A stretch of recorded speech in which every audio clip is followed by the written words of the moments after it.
একদিন গ্রামের পাশে এক সাধু এসে হাজির হল। মাঠের ধারে সে আস্তানা গড়ে বসল।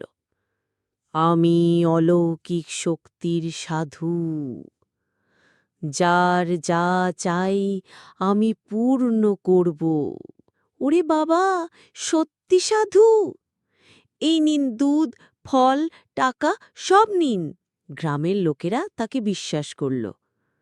কিন্তু রাফির বাবা কেমন যেন সন্দেহ করলেন। দেখি ব্যাপারটা কি। রাতে অদ্ভুত ঘটনা ঘটল। সাধু চুপি চুপি বাজারে যাচ্ছে, তার হাতে দুধ আর ফল। সে সেগুলো বিক্রি করছে। দোকানদারকে রাফির বাবা সব দেখলেন।